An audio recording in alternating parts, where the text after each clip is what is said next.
Each movie will be graded by a letter like we used to be graded in elementary school.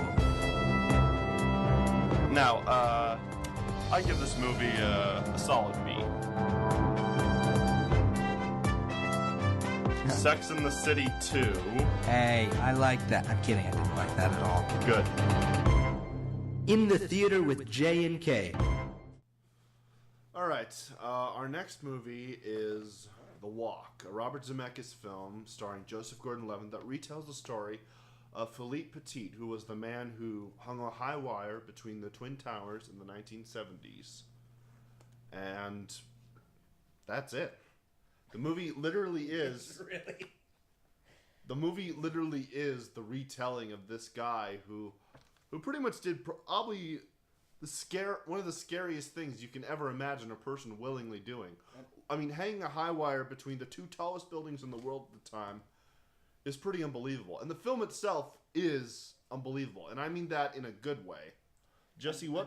Another example of a movie that does talking to the camera really well. Because he narrates. Yes. And I will admit, the talking to the camera, I mean, I think it's worth comparing this to Jersey Boys in a way. Just because how... I only have two real problems with this movie. The first is, well, I think most of the acting is solid. My biggest problem with this movie is that Joseph Gordon-Levitt's accent is a little hokey. I mean, I know he's supposed to be French, but he sounds almost like Pepe Le Pew French. Yeah. That depends. And have you ever met anybody who is like just a few months away from, like a few months from being away from Paris or something like that? I guess you could say that. But what was my... And like I said, the narration for this film, I don't think it's awful, but it does feel a little weird. Why?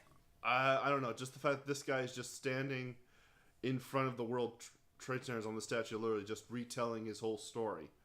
And usually they would just do that with a voiceover or narration, but you actually see him telling us the story. And I think that is clever, but at the same time it does come off as just, I don't know, kind of silly. What are your thoughts on The Walk? The Walk is a visual masterpiece with a captivating story and superb acting. It was intense, thrilling, and emotional. I didn't see it in theaters, and I thought, I don't know how I'm going to be able to review this because watching it on a laptop or a TV isn't going to be the same. Mm-hmm. Because you really want the big screen, so that way all the escaping shots of, you know, him on the wire. Mm-hmm. But I did half of it on my TV and half of it on my laptop, and both, even especially on my laptop, it was still just as intense. Because as he's walking on the wire and you see it below, you're like, I don't want to fall, I don't want to fall, I don't want to fall. Thing is, because it's based on a true story, a lot of people knew going in what was going to happen. But honestly, when you see this guy on the wire, you feel like you're in the present. You feel like this is real. You feel like, I don't care if it's green screen. It feels like he's on the wire. The first 2/3 of this movie are basically him planning for this walk, and then it happens. And when you see him on the wire, when you see all this hard work and all this planning that went into it, you're both cheering for him, and at the same time, you're terrified that he'll fall. When I saw the trailer for it, I think I saw the trailer for it in front of... I don't know what movie I would have seen the trailer for, but might have been... Anyways, I thought at first that it was the story of the guy who went across the falls, and that's Nick Wallenda.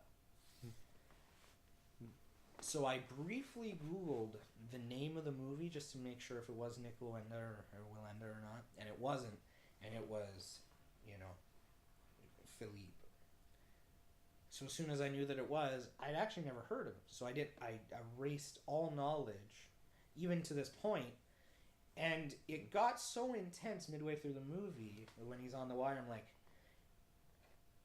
I don't know what's gonna happen. Thankfully, it was very well done. The cinematography was great, and I actually do regret missing it in theaters. It is one of those movies, especially when you get to that last third. It's one of those movies you gotta see in theaters. And also, I noticed there was this one little joke in there that it's in the trailer, and I'm just like, they just hit it hard. Where they're when they're just arriving at the airport, and the customs are asking, "What are you here in New York for?" And it's so easy for him to just get through airport security. It's almost like they're referencing where the leading factors that led to these towers. Well, you know what happened. Yeah. The acting in the movie is superb. Joseph Gordon-Levitt did a fantastic job in the movie. Robert Zemeckis did a great job, and the movie is intense and thrilling. I dare say this is probably up there with Forrest Gump as one of his best films. So. In the end, The Walk is a visually thrilling and intensely told masterpiece. It boasts beautiful cinematography, flawless CGI, great acting and direction, and a captivating story. This is truly a movie to behold in theaters, but it's still intense on the smaller screen. The Twin Towers are beautifully portrayed, and actually at the end of the movie, it kind of got to me because, we know.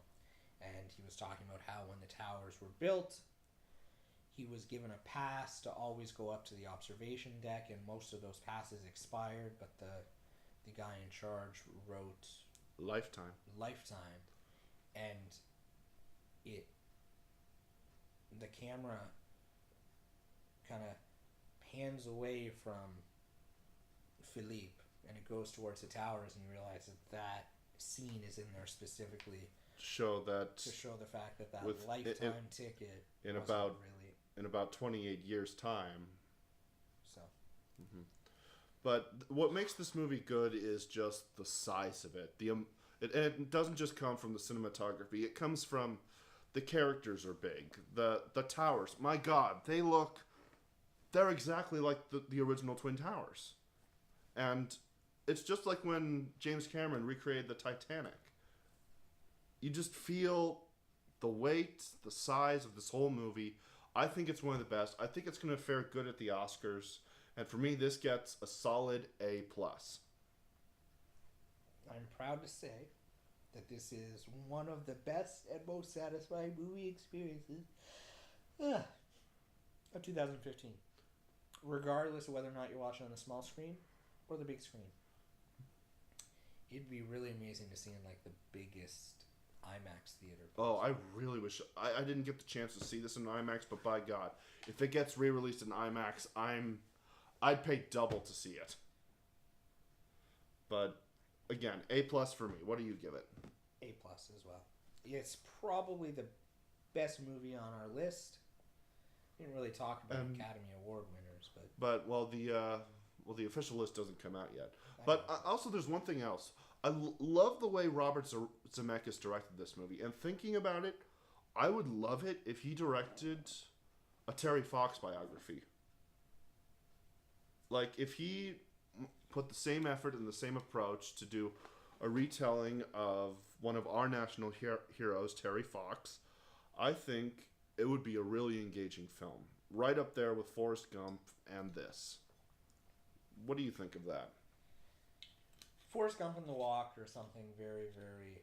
have a very, very similar idea in the fact that the visuals are very... big part of the movie. But visually, the Terry Fox story is a bit on a small... It would be very minimal. And quite frankly, they did a Terry Fox TV movie. I forget who starred in it. But it would be nice if someone... Zemeckis brought a story like that to the worldwide big screen. Because Terry Fox, even though he's a great hero, he's really only... not many Americans know a lot about him. That, speaking from a filmmaker's perspective, that means that he's not very marketable. Of course. Canadian Pride, one day maybe Kevin should go make it. I don't know. If Kevin made it, I'd probably watch it because it'd probably be just as bad as The Room. I thought you loved The Room. Oh, I do. Then you'd love this. Yeah, but I love The Room because it's bad. So, on to our next movie. I'm sure you know which one it is. I do. Alvin and the Chipmunks 4. The Road Trip. 4. That's 4. You know how many of these movies I saw in theaters? 4. Once, because I wanted to. The other 3 times, because You were forced to. I wasn't forced to. It's just it's kind of interesting to see how low these movies go. The camera person is the main addition to seeing these movies. I feel sorry for the camera person on these films. Alvin, Simon, and Theodore have come to believe that Dave is going to propose to his new girlfriend in Miami, and in doing so, he will dump them. They have 3 days to get him and stop the proposal, saving themselves not only from losing Dave, but possibly from gaining a terrible stepbrother. What did you think? I was sitting in the movie theater at the edge of my seat when the drugs had to take hold. The only weird thing was I wasn't on any drugs. It was Alvin and the Chipmunks, and then by far, it just got worse and worse. This movie was a rock that was tumbling down a very smooth hill. Actually, no, it wasn't very smooth. It was very... I wish I was high or drunk when I watched this movie, because it felt like this movie was a very bad drug. The effects... Alright, I'm not doing this. The effects... Probably a good thing. You're scaring me. I just thought it would be a good introduction. I watched Fear and Loathing in Las Vegas last week. So, the effects... They don't look real. They even for the Chipmunks, they're just getting more annoying and more annoying. I mean, the Chipmunks were classic when they just did nostalgic songs. When they keep doing stuff like Uptown Funk and... I have to argue there.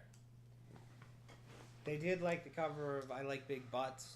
That's not good. The Uptown Funk cover was actually pretty okay, because they didn't always do nostalgic songs. They had a country album like when they released CDs, so it was... Their Christmas songs are okay. Yeah, but it was also very much like in the Muppets, where they would have current celebrities come and do songs. Mm-hmm. They did Achy Breaky Heart with Billy Ray Cyrus and stuff like that. So it's not like they only do nostalgic stuff, so it makes sense. But they seem to fit best when they do nostalgia. I don't think so. Well, sometimes. For me, this movie just felt like one giant waste of time. Like, I'm not going to say the Chipmunk characters are... The original characters are awful. For this film, the only one I could really invest my mind in was probably Simon. And even in the original show, he was the one was the only one I really paid attention to or cared about. Theodore. Yeah, you kind of look like him. Thank you. And if I had actual glasses, I'd probably look like Simon. Still, when we poke you do sound like the Pillsbury Doughboy. Yeah, that's true. That is very, very true. Fuck you! Anyways, being a Alvin and the Chipmunks connoisseur, I've seen them at their best, which would be the first, and at their worst, which would be the third. This movie falls in between the first, second, and third. It wasn't as bad as the third, even though the camera person strongly disagrees. The reason why it wasn't as bad as the third, I actually don't know, because it had a lot of bad about it. Like, I can't believe, I'm impressed that it took them 4 movies to actually do a let's throw a chipmunk into some guy's crotch joke. That bothered me. I can't believe it took them that long. Also, they had 2 chipmunk poop jokes. That was not good. But only 2. I would have expected at least 9. the first... Oh, no, I guess they didn't have 2. One was a chipmunk farting joke. So, anyways. It's funny in parts. There were some legitimately funny parts. I can't think of any off the top of my head.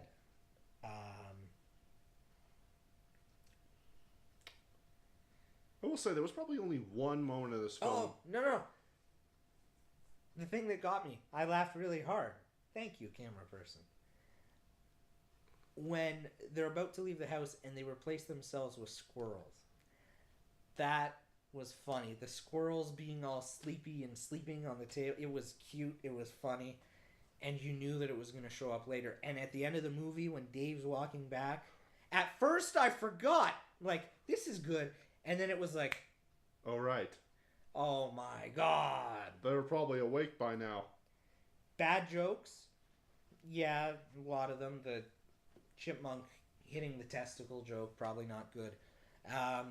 Weird jokes, like when they're at Chuck E. Cheese and Alvin jumps on the table and says, "Look what I got," and he pulls out a stuffed version of himself and says, "I like his smile," or "I like his face," or whatever. It was really cute. And Jason Lee, Dave says, "Alvin, you know what? That's really funny." No, it wasn't. I don't understand why it was there. It just felt like a lot of this movie just felt like really. It felt really forced. Like, oh, let's throw in this joke. Let's throw in this joke. Let's throw in this joke. And oh, this will work. This will work. And then. Yeah, because there's nothing like that. Let's throw in this joke, like calling you gay. Like, I mean, there are people watching this. They expect us to throw in anyways. I realized something as we were walking towards the theater, and it hurt me dearly. I was pained by this thought. And then when I came home and talked to my girlfriend, she was like, "You should be paying doubly." Because we didn't see it on the cheap night. We paid full price. Every movie. The first I wanted to see. The second, the third, the fourth. We're part of the reason why there's going to be a fifth. That's right. What was the title of the fifth that you came up with? Just say it. People know you're there. Okay, it was like Alvin and the Chipmunks 4 chipmunk fetuses implanted in humans. How about the chip shit? Our camera person just snorted. Anyways, did I enjoy? Yes, I enjoyed it more than the third one. That doesn't really say much. Made me laugh. They're fun movies to laugh at because they're so bad. Jason Lee is always good. I liked him in My Name is Earl. I liked him in the first. He wasn't really in the second one. He was but I funny in liked The him Incredibles. third. Pardon? He was funny in The Incredibles. So anyways, Chipmunks, a D. I probably won't ever watch it again. I do watch the first one occasionally around Christmas. It has popped up once or twice.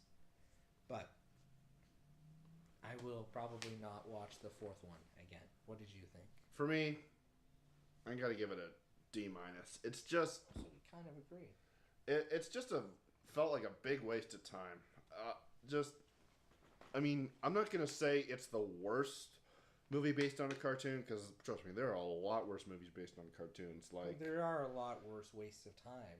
Like, there's Garfield the movie. There's The Last Airbender. That's just the first Garfield movie wasn't that bad. I thought it. The second one was horrible. Marmaduke was really bad. But yeah, I'd say this movie just gets a D just because it felt like a giant waste of time. And the fact that this came out the same weekend as The Force Awakens, I think that was a sign that they more or less gave up. It's like The Force Awakens was the Death Star, and the Chipmunks franchise was Alderaan. I'm kind of curious. I never once checked what the Chipmunks did in the box office.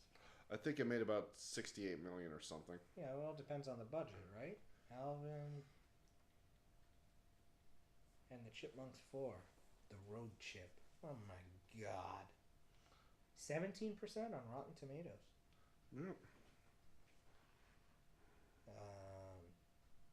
Well, let's guess how much money it's made. I have no idea. You said what? 68 million, I think. Box office.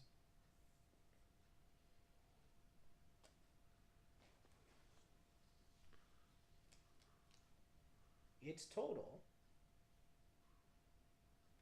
is $71.2 million. Close. So it's not the worst. I know. But it doesn't even hold a candle Not even close to a candle to The Force Awakens. I think the first Chipmunks made like 260, 300. It did really well because they're still making them. But anyways. Yeah. So, shall we get on to our next movie then? Yeah. Because I'm excited for that one. I don't like the sound of that. Our next movie is a Miyazaki film from Japan titled The Wind Rises. It is actually his last film before his retirement. It's about the story of a young engineer who was born with bad eyesight that wishes to become a pilot. But because he has such poor eyesight, he can't become a pilot, so he decides to become an engineer. And he eventually becomes the man who designs the World War II fighter planes. Now, many people would see this as a bad person, but the movie actually shows that all he really wants to do is create beautiful airplanes. He's not interested in war. He's not interested in killing people. He's not interested in creating powerful machines for his country. He just wants to be creative and innovative. And that's something you really got to appreciate for a lot of young artists. Jesse?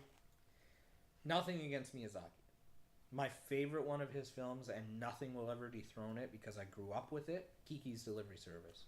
That's a good choice. So, it will never top Kiki's Delivery Service. When you said that we had to watch it, I mainly said because I know you weren't an avid fan of Miyazaki, and I'm actually a huge fan. Heck, I made 4 trailers based off his films, and I've got a Princess Mononoke poster. So okay. I just felt like, and back when we did the show, our good friend Rhea, she's a big Miyazaki fan, and around the time we were doing the show, The Secret World of Arrietty was coming out, and she strongly recommended we review that, but we never got around to reviewing it. We had bigger fish to fry. We sadly had bigger fish to fry. But when we decided to do this, I thought this would be the perfect chance for us to talk about another Miyazaki film, and wouldn't you know, The Wind Rises came out. Alrighty. Because I knew it was his last before retirement, and I had heard good things, I had very high expectations before I watched this movie last night. I rented it. Good. I heard a ton of positive reviews, and as a Miyazaki movie, I expected it to be poetic, deeply touching, and all the stuff that you would expect from the ones that I've seen. Again, Kiki's Delivery Service always being on top for me. It seems numerous people felt that way when they saw it, but it didn't work for me in the tiniest bit.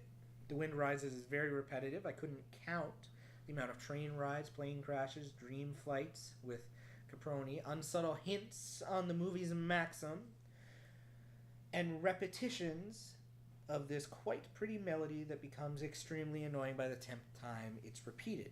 Seriously, almost all the film had one and the same melody. In my opinion, there was no story arc, no suspense, no tension. The movie is just 2 hours long and just a giant sequence of unrelated scenes glued together in no specific chronological order, no character or relationship development either, and even some plot holes. To me, Miyazaki gets none of it. The seriousness, the madness, and the cruelty of that era in history. This film is ill-conceived and unreflected, and I'm still amazed by its critical acclaim. Jesse? Definitely not a movie, yes. Just warning you, the Studio Ghibli fans will destroy you. They will fry you alive. Perfect. Definitely not a movie I'll recommend, except in a reflection upon whitewashing and Japan's blinkered examination of its own history. Oh boy. That being said, it was a very visually entertaining movie. I didn't much care for the content. You want to hear what I have to say? Yeah, of course. It's going to be the exact opposite. I knew it would be. You're right, because I freaking love this movie. I found it to be... The amazing thing about Miyazaki is, with his movies, you can be watching little, but you can find yourself investing so much. Like in Kiki's Delivery Service, sometimes it's just her flying around making deliveries, yet you can invest yourself so much in her because she has so much determination to become an independent woman. And here, it's kind of the same thing. Hito, our main character, his focus is he just wants to create beautiful airplanes. And in the end, that's what he does. And the film, this is not an anti-war film. It's not trying to focus entirely on the war. It is just trying to focus on this man trying to make his dreams come true. And that's something you really got to appreciate. In a world where a lot of people are struggling to make their dreams come true, but are constantly blocked by other people's opinions or visions, or just sometimes it's money and war, you really got to appreciate this guy and the drive he puts in. No. And I didn't. Well, I did. I figured you would. All right, I only really have maybe one or two Was problems. it or was it not? It was very repetitive. It doesn't matter if it's repetitive. That's the thing with Miyazaki. All you have to... He puts so much life and so much... He's trying to make this feel real, and he does. For me, at least. And I only have two real problems with the film. I found the romance in the film, and I found out it was fictionalized, to be very forced. I mean, it is revealed that, yeah, she has a severe illness and all, but I don't know. It just didn't feel like it flowed right. And very little relationship developed. That I sadly have to agree with you. I'm sorry, but I sadly have to agree with you on that. My other problem is there's this animation on this one guy that's trying to help him. He's got these big gray eyes or something, and it just doesn't... Looks really creepy. Yeah, I know. People with weird eyes are creepy, Kevin. Just the way he's designed. That's my only problem. But I still highly recommend The Wind Rises. I don't think it's Miyazaki's best film. I'm not even sure if I would put it anywhere in his top 5. But I gotta give this guy props. This is, in a way, a film about him.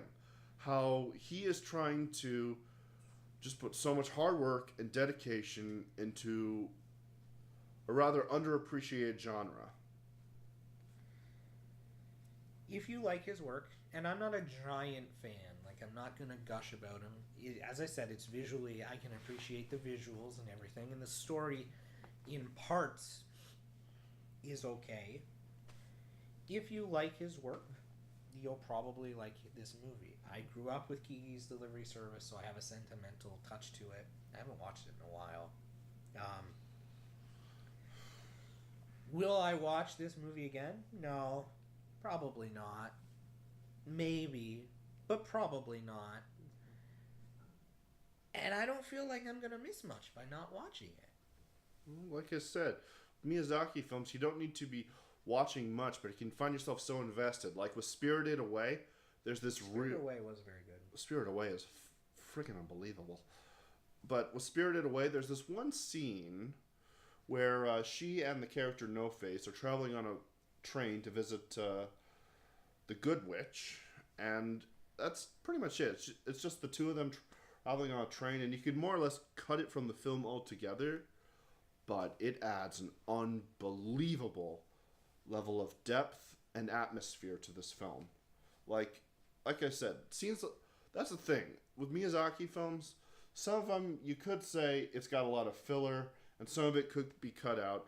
But those scenes, they're just filled with so much atmosphere and so much dedication that you can't press the fast forward button.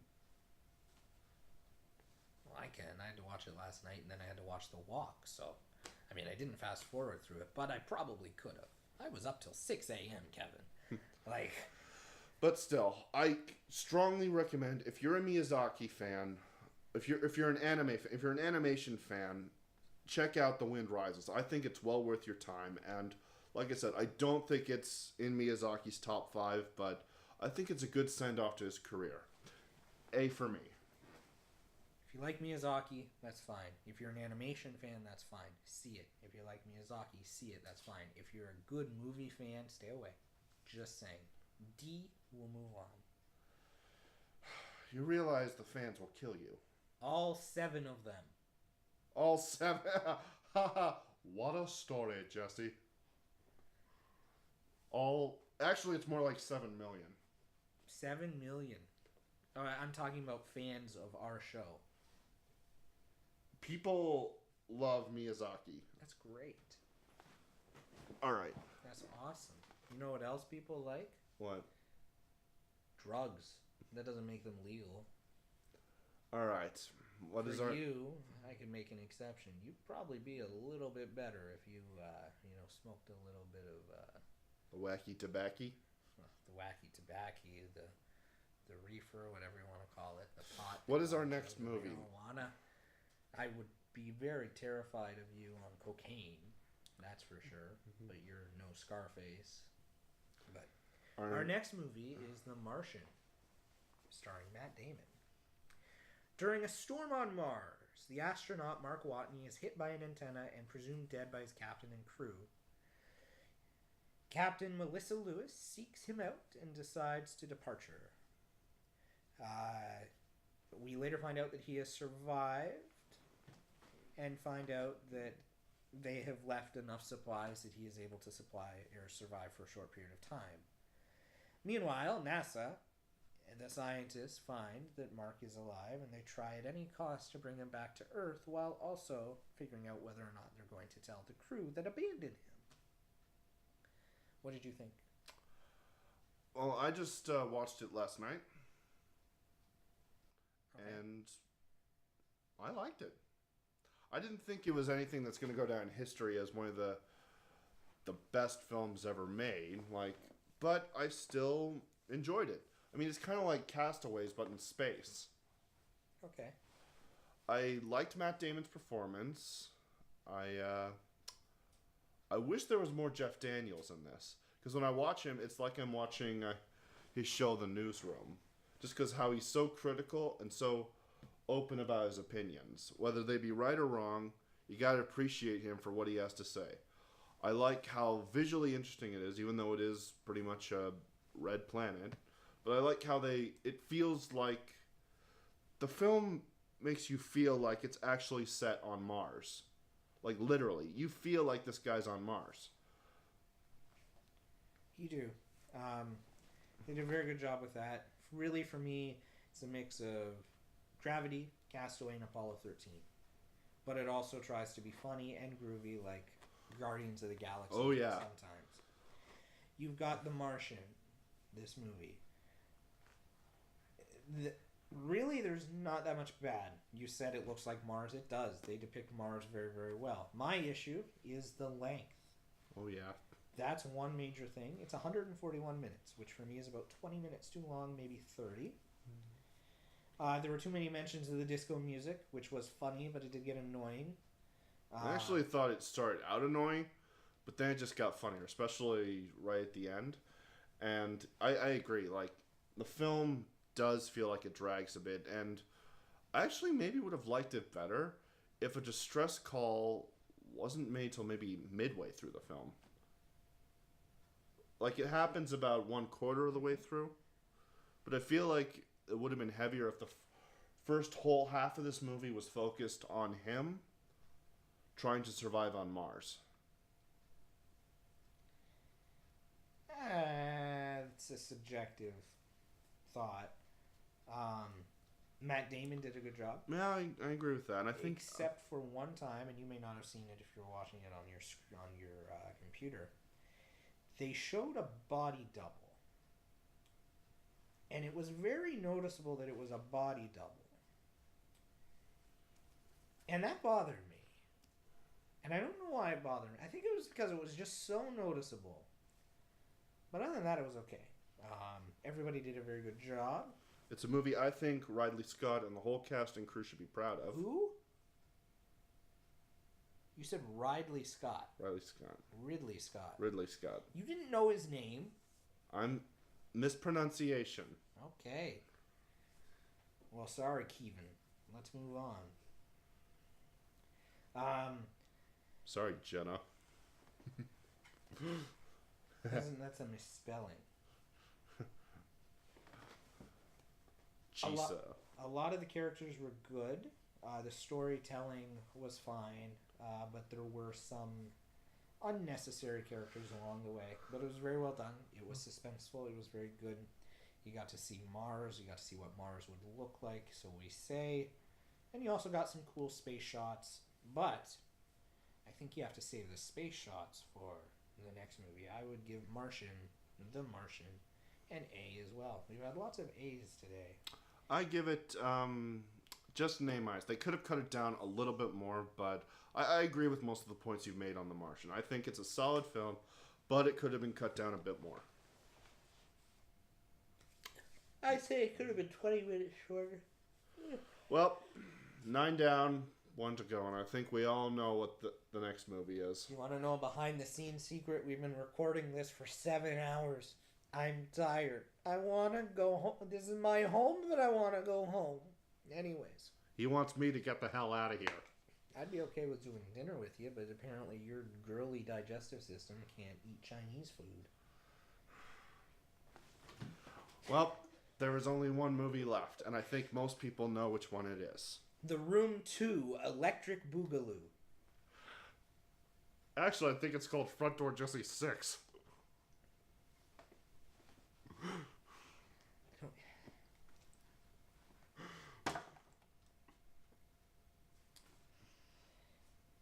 Before you said mouth to mouth, that's kissing. By saying backdoor Kevin, that means that people are sticking their penis in your asshole. Who comes out on top? Probably anybody who's raping you. Anyways. Well, they wouldn't, because then they'd have to live with the rest of their life realizing that they raped Kevin Murphy. Oh, God. Yeah, that's Alright, let's just get to the last movie on the list. Guess what? It's Star Wars. Big shocker. Well... it's Star Wars The Force Awakens. Sorry. Well, if you don't want to hear any spoilers, I suggest you skip this part. You're gonna spoil stuff? It's set 30 years after Return of the Jedi. Oh, spoiler alert! And the new bad guys are looking for Luke Skywalker, who's gone missing. The bad guys. And there are a bunch of new characters that are trying to look for him. Also, Stormtroopers still can't aim shit. That's true. What were your thoughts on The Force Awakens? Do you think it was worth the wait? As I begin to talk, just don't interrupt. Let me get to my point. Okay? This movie has no Star Wars feeling. None. No deep dialogues about the Force and almost no background about what happened in the period between Episode 6 and this one. The dialogue between Rey and Finn sound like modern teenagers talking. First real dialogue between them, Finn asks Rey if she has a boyfriend. Horrible. I'm just kidding. The plot, I'm just kidding.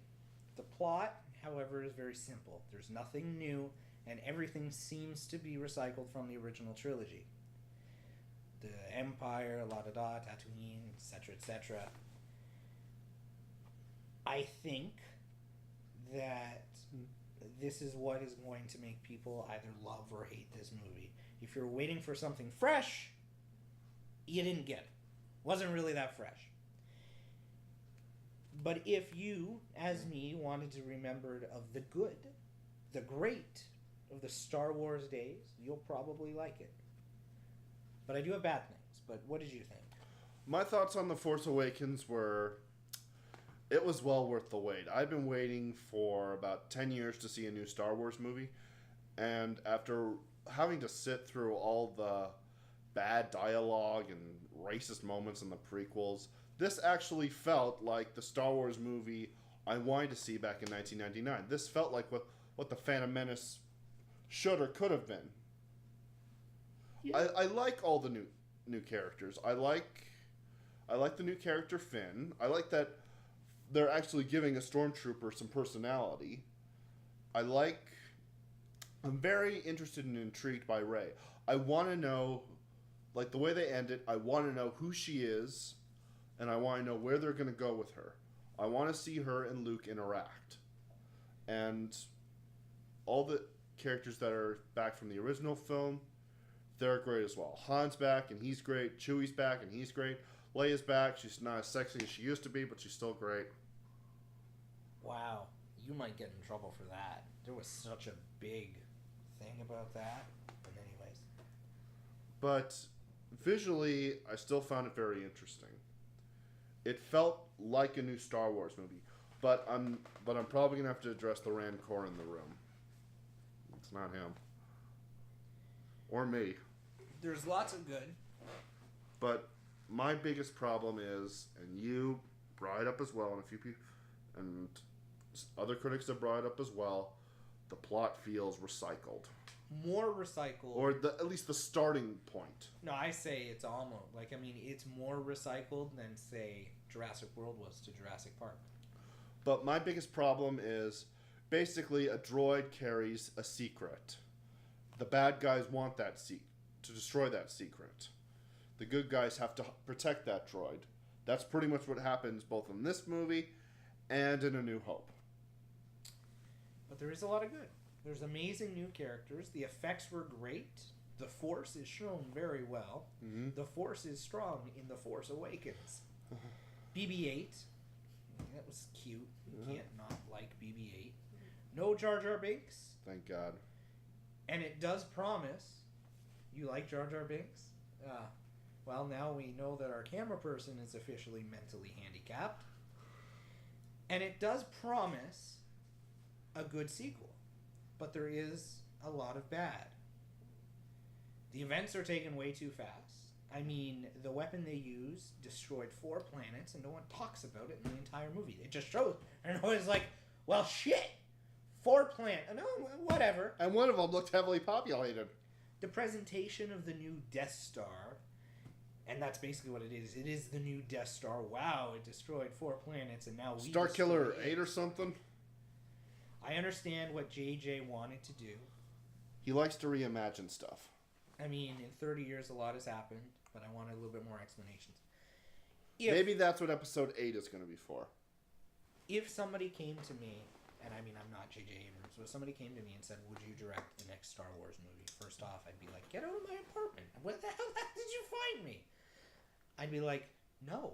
I would have been too nervous, because if you took, and that's why they kind of kept it in with this one, because if he went too far, it wouldn't have been good. But as he's seen by the backlash, by staying too close, it's not good either. And the funny thing is, like, I got to give the prequels a little bit of credit. At least they at least tried to be more original. The funny thing is about, like, Phantom Menace, when it came out, people defended it. Oh yeah. They defended it for a long time before people realized it's not that good. And do you want to know something? It's better than Battlefield Earth. Yes, it's better than Battlefield Earth. It, not to the degree of a Phantom Menace, but it could happen here. 20 years from now, people could be like, I mean, we're almost 20 years from the Phantom Menace. People could be like, well, yeah, it's better than Phantom Menace, but it's not that great. Yeah. So I think it could happen here because it is very similar, but also at the same time, like, new characters. It's good to see Harrison Ford back. Makes me want him to do another Indiana Jones movie. But true judgment for The Force Awakens, I don't think will come until Star Wars Episode 8 comes out. So I'm thinking Star Wars Episode 8 and 9 to complete the third trilogy. Mm-hmm. Because that's another thing. Like, it is hard to judge based on one movie alone, because you know that whenever a movie comes out, they never plan for just one movie. They want the sequels and stuff like that. So you can tell that there's story that needs to be told, so we're just waiting to find out what happens. I know some people are absolutely ticked off that they have to wait for the next one. For me, actually, the wait isn't gonna, compared to in the past, it's actually not gonna be that long. It's coming out in 2000. It's coming out next year. 2017. Yeah. Yeah, but and a spin-off film is coming out at the end of this year, Rogue One. Yeah. And it's going to be set between Sith and Hope. But you see, regardless of whether or not it's 2 years or 4 years or 1 year, I am not going to lose sleep over it. Whereas a series that I love, like, I wish that James Bond would come out every year. I enjoy those. I can't wait for the next Jurassic World. Will I see the next Star Wars? Of course. Is it going to do as well? Probably not. Like, It could. The big hype was for this one. Like, now that we got it, it's going to be like, okay, we've seen Star Wars for this generation, so now we're going to, like, what can we do with it? And they have to be very careful, because if they put one foot out of line, they will tick off a lot of people. Oh yeah. Like if we get more racist aliens or more political talks or more midichlorians. I think they didn't really have an issue. They could have toned down the political talk, but you could have used a little political talk in this one, because it would have been nice to know what had happened. But again, answers like that I think are going to be preserved for the next film. We don't know. But we're just leaving things open to interpretation. I know, but you can't judge it based on the next film, because if you were judging based on sequels, yeah, the Anchorman's great, but I wish the fight would be better. I'm gonna wait to see if I like the first movie, basing it off my opinion on the second. But still, for me, I thought The Force Awakens was well worth the wait. It was a great amount of fan service. I just love the film. I gotta give it a solid A. Did you see it once, or have you seen it a few times? I saw it twice. Saw it twice. You dressed up to go see it. I saw it once. Yes, I dressed up as a Jedi to go see it. Yeah. You would probably be a okay Jedi. Well, thank you. I say that only because I don't ever want you waving any type of phallic thing at me ever. So. Okay. You'd make a good hut. Thank you. I enjoyed it too. Didn't enjoy it as much as you. The Star Wars series in general, I grew up with people who love this series. My best friend is a fanatical Star Wars fan. Love the series. And I like the series. But I'm not rushing out to see it again. I enjoyed it. I might buy it. I'm sure the Blu-ray will have amazing special features, so I may buy it just for the special features. But really, at the end of the day, it was very good. It was very entertaining.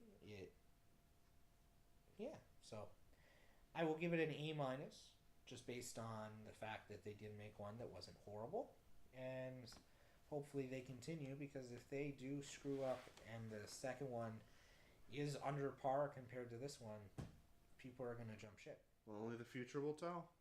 Only time will tell. So, that means we've certainly reviewed more positives than negatives. Are there any more?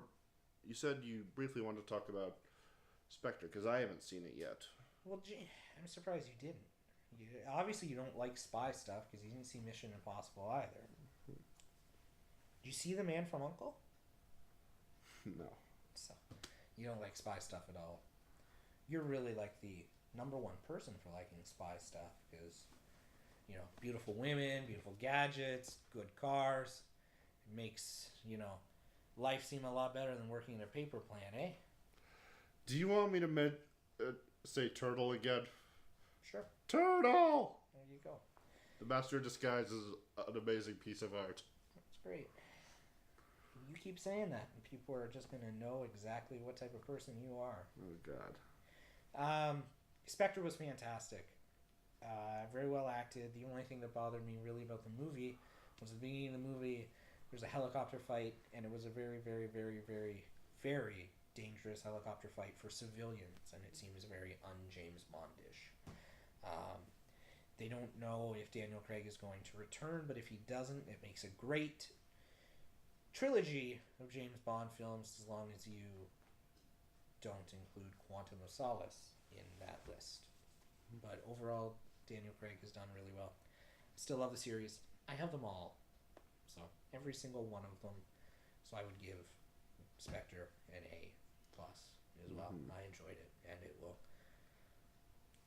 One movie I briefly want to talk about is probably the biggest animated film of our decade thus far. Frozen. All right. Okay. Yeah. Frozen. Kevin, let it go. Yes, I did let it go.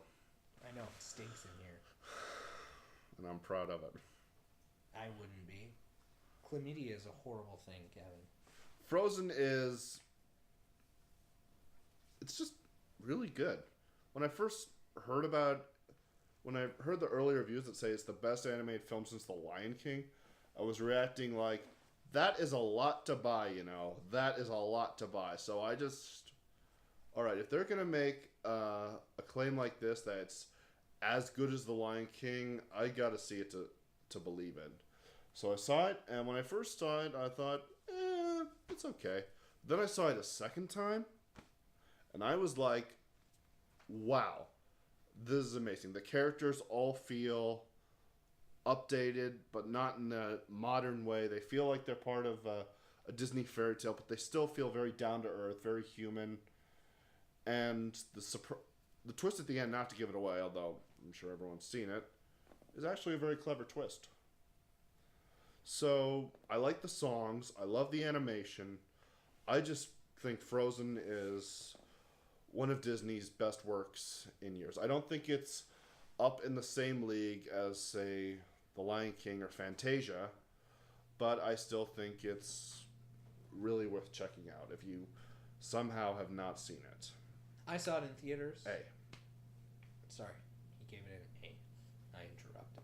I apologize. I saw it in theaters. When I saw it, I liked it. I really did. I liked it a lot. I liked it more than the person I went to see it in theaters with. I don't know why. But I did. And consequently, whatever. Anyways. I like the movie more than her. Anyways. My issue, I think, came with the constant bombardment of actually having to watch it over and over again. And I know people are like, well, if you don't want to watch a movie, don't watch it. As I said, I do baby photography. And when it came out, every home I went into was playing Frozen. Yep. Like, literally, in a week, I could watch the entire movie in clips. A few times. Every home. And now it's nice to see, because it still pops up occasionally, but it's mixed with Rapunzel and stuff like that. Or Tangled, sorry. Yeah. But, no, I do like it. I have a feeling that I'm going to be watching it again, just based on Its popularity? based on its popularity, based on the fact that people I know want to see it again. But yeah, I didn't really have a problem with it. It's good. I would have loved to have built a snowman, but there's no snow. But I will let it go and just say I agree. An A as well. Well, that's it. It's not quite it. It has been 5 years since our J&K. first show, and a lot has happened in 5 years. Yes. We graduated and stuff like that. So, and we may not include all of this, but just how have you been? How have I been? You age well. You have the same amount of hair. I can't tell if you've put on any weight, but face maybe be a little bit rounder, but I think mine is too. But yeah, how have you been? I have been, well, a lot has happened since graduation. I got a job on Princess Cruises. Which I am totally, when I found out that he got the job, honest to God, it's the only time in my life that I've been jealous of Kevin Murphy. That jealousy ended earlier than I thought it would, but, not quite 6 months of jealousy, but that's okay. But, long story short, it didn't work out. Cruise ships aren't for everybody. I know that. And back and forth, I've been working some odd jobs. I worked at Chapman's Ice Cream for a bit. Yum. Yum indeed. And I helped out with a feature film that was shot in Owen Sound titled, you're going to laugh when you hear the title, The Hexecutioner. I don't find it funny. I still don't understand why that's funny. It's, They were talking about it before the camera person is laughing. They were talking about it before, and he said the Hexecutioner. I'm like, well, why is it funny? Explain the humor. I don't know, just the way the title is, it sounds funny. And working on the film itself was a lot of fun. Do you know what sounds funny? What? You. Thank you. Yeah. You really And- do have a face for radio. I guess that was you look funny more. And you really have a voice for silent film. Thank you. That hurts, actually, because I have a nice voice. But well, that's good. And aside from that, aside from trying to get more work as a videographer, KD Media, I've been working. On my own little trailer projects. I've actually made 34. I put up a trailer for Aladdin just the other day on my channel, and I've actually done the whole original 6 Star Wars films. And for some reason or another, my New Hope trailer has now exploded with views. 11,000. And I try to come up with at least 1 or 2 trailers every week. Like you make 1 or 2 trailers every week? Yeah, I don't have time for that. Holy crap. Well, what about your life? Come on, rub it all in. Not much to rub in, really. Since we stopped doing the radio show, that summer, I did a work term in Rome. Nice. It was very nice. It was very, very cool. Moved out on my own, not moved in with the camera girl, but lived with her briefly in the same house. I paid her rent. And moved out and stuff happened and all that. Managed an A&W. Got fired from the A&W for stupid reasons. Got a job as a baby photographer. So, if you ever need baby photography, 519-550-4549. Seriously, let's do it. And now I own a wedding videography, well, just a videography and photography business, Dulster Videography and Photography. 519-550-4549. And we shoot weddings kind of all over Ontario, Dominican, Jamaica, PEI. So, there's that. New surroundings, everything. 2014 was an interesting year. 2015 was a very interesting year. I kind of had to click reset on everything. But you know what? There was lots lost, but lots gained. So yeah, and much more to gain in the new year. Yeah, it's going well, and maybe we'll do some work together if I ever get any weddings that I need. And if I need any help with work where I know, I could give you a call. That's good, because I'm willing to do it. Yeah. And, Well, despite the bashes we take at each other, it's great working with you, man.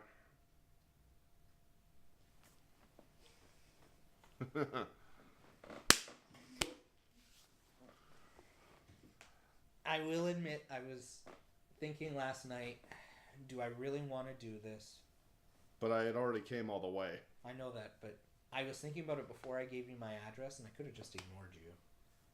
Would have probably pissed you off, and Oh, yeah. but I could have. But I probably could have made you pay for all the gas. That's true. I don't know why. Why did you go to Welland though? Nostalgic reasons. But you hated Welland. It's a place I love to hate. And I'm sure most of our class could agree with me on that. I don't like it because nobody in Welland buys baby photos. Anyways. I just liked going to Welland because it really brought back some memories. Like the BRTF wig and even passing by good old Broadcast House. Broadcast House.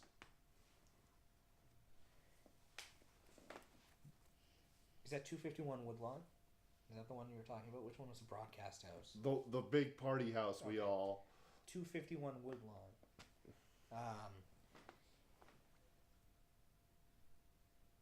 Yeah, and then today I was on my laptop about to, and you rang my buzzer, and there was a brief like, oh shit, he's here. And I looked at the camera person, and I think in her eye, or in my eyes, she saw fear. Or hope. So I walked over, and I buzzed, and my buzzer is sometimes finicky, so it didn't let you in. So I was walking down the stairs, I was like, you could just turn around. But I let you in, and I'm glad I did. We got to talk, I got to catch up, and after the cameras are done rolling, we'll probably talk a few more, and a bit more, and you know what?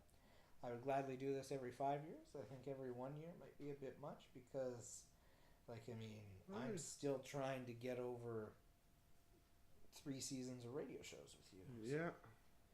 It's, But still, you never know what the future will bring. No, that's true. We could be working together. You could... Have you ever thought... Well, I guess you didn't like the cruise ship work at the end. I was going to say, have you ever thought about applying on other cruise ships? Or you just want to avoid it altogether? Well, I just kind of want to move on with my life. That's fair. Well, yeah, I don't really know how long this is going to be. It's probably very long. Nobody's probably watching at this point. I gotta give credit to the camera person. She's been jumping back and forth from the cameras. We've Bravo got a to few times, Tila. too. So yeah, thank you to the camera person. She will be paid handsomely for this. She's going to be making $87 tomorrow. That's handsome. So, yeah. What's 2016 looking for movies? I can't think of anything. The new Jungle Book. Which I am absolutely not excited for. I think it'll be good. I mean, Ben Kingsley as Bagheera, that works, and Bill Murray as Baloo. We didn't talk about Avengers. No. It's weird. Avengers: Age of Ultron. Liked it. Wasn't as good as the first one, but you know what? It was pretty good.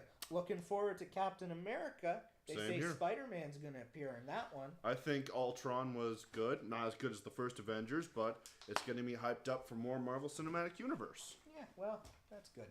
Anyways, Kevin David Murphy. Jesse Dulster. You don't know my middle name? Wow. Okay. You never told me your middle name. Well, that's because you weren't privy to my middle name.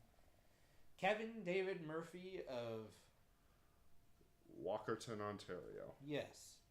But more importantly, of KD Media, or KDM Media. He specializes in video production, photography, and graphic design.